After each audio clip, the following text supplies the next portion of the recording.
Ah, there they are. Famous Dave's Ribs. Ah, but it's so hard to choose. They do stuff with smoke and fire that nobody else can do. This is some award-winning barbecue. Famous Dave's. I think the next time I go there is gonna be now.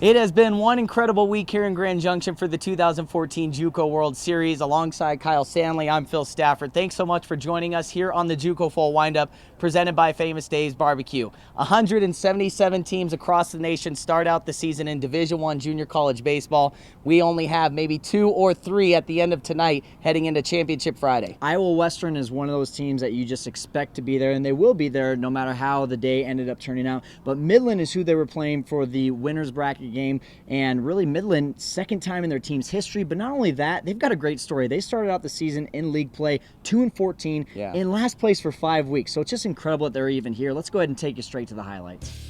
One man who hasn't been here before is first-year assistant coach Sam Moat for Iowa Western. We mic'd him up before the game. You're from the Netherlands, Born in the USA comes on, and you say that's your favorite song? Almost got your ears. Tweedledee and Tweedledum down there. Oh, you can't even pay them. Where are all our good balls? Or today. Give me some, Doc. How are you feeling today? Look at this mustache. I'll give you $5 to shave it. Same thing as yesterday, outfield 2-1. Same swing, just because you're mic'd up, all right? Moat loosening the guys up before this contest, and Midland hoping their magic juice could do the same. First inning was a rough one for Brandon Corville after the first 2 reached. Dom Thompson-Williams slashes a single into left. In comes Alex Krupa to make it a 1-0 game. 2 batters later, David Parrott goes right back up the middle. Line drive single, and Jordan Schlehuber scores. It's now 2-0.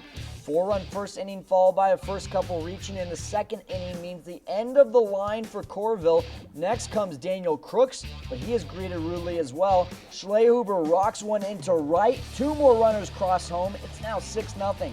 The Chaparrals finally get something going in the third. Blaine Prescott takes one deep to right, short of a 3-run blast, but it's deep enough to score Cade Davis from third. It's 6-1 now.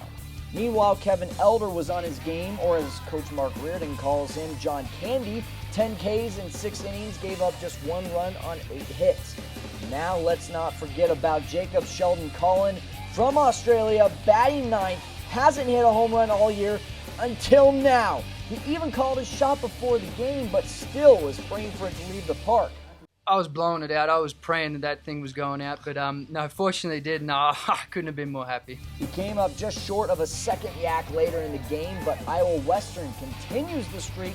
That's 3 run rule games in a row now, and they will play for another national championship on Friday. But the real story after the game was how Elder got to where he's at now. Signed and went to the University of Arizona on a huge scholarship. Ended up having some arm problems. A year ago, he was about 77 miles an hour. He got to our place, and he came over this last summer. He walked on, and just great kid, great family. He's worked his tail off to get back to where you saw a lot of 84 to 89s.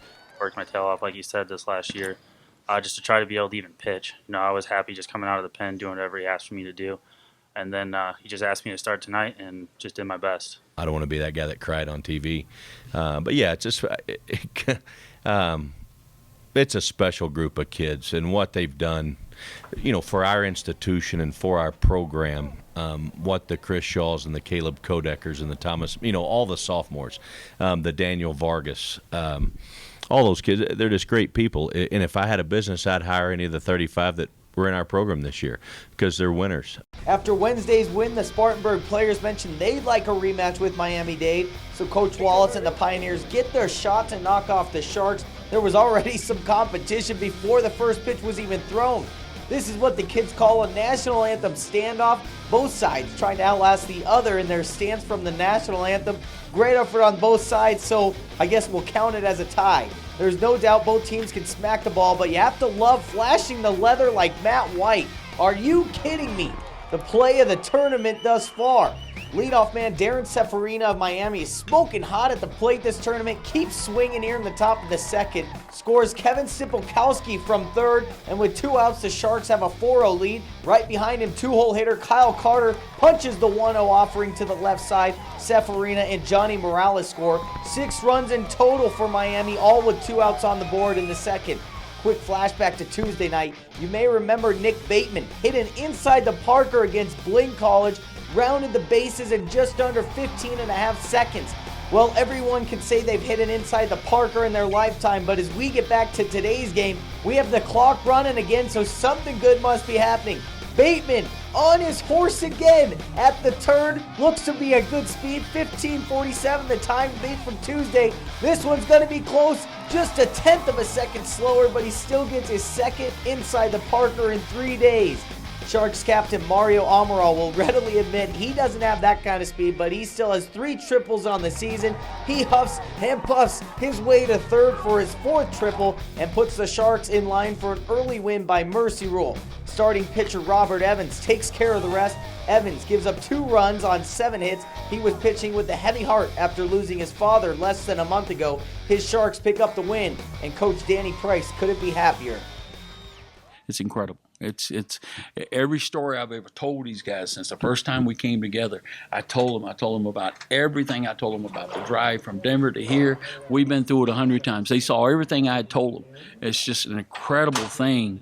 I mean, I coached Division I for 28 years, and it never got better than this. And we were 2 games in the World Series. It never got better than this right here. This is incredible. You know, for us to win our league and to come out here for the 3rd year in a row, we finished in the top 4 for the 2nd year in a row. And for a little small school, 800 students, it's a pretty big accomplishment. The whole year, our bench has been incredible. Everybody that's come off the bench has done their job.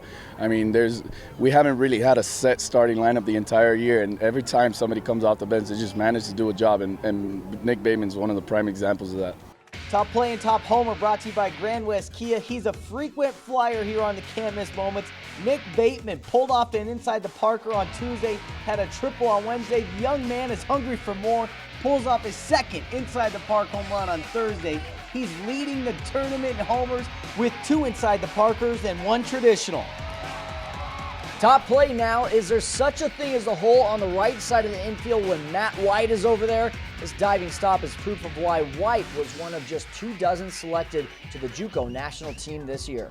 And of course, you can check out all the top plays and top home runs on the Grand West Kia Can't Miss Moments. But Phil, let's talk about Championship Day. I mean, we've got Iowa Western tomorrow, a team that you expect to not only be at the JUCO World Series, but you expect them to be one of those last 2 or 3 teams standing. And it's because of the tradition that Coach Mark Reardon has started. 8 of the last 10 years they've been here. He has a business-like type of group. They can show their personality when they need to, but once that game starts in between the white lines, they are a business-like team. And, you know, Coach Reardon just knows what he wants from his team. Yeah, and on the opposite side, Miami-Dade here for the first time under Coach Danny Price. But I'll tell you this, Coach Danny Price has some experience.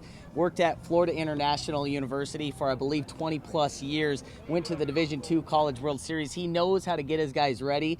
Certainly they're a fun bunch of group, and they know how to respond when there is some adversity, as seeing one of their center fielders go out in this series, and Nick Bateman has come in and stepped up. I'm sure we'll see that continue on through, but it should be a very exciting game. And I'll tell you what, Kyle, what I'd really like to see is these 2 teams go at it 2 more times. Absolutely. We want to see a Saturday championship. That's always fun. I just want to see a competitive game. 8 of the last 9 games have gone by the run rule. Let's just see something close. These 2 teams should be a lot of fun to watch. Maybe we'll get two more games out of them. But as for right now, we'll be set for Championship Friday. For Kyle Stanley, I'm Phil Stafford. Thanks so much for tuning into the JUCO Fall Windup presented by Famous Dave's Barbecue.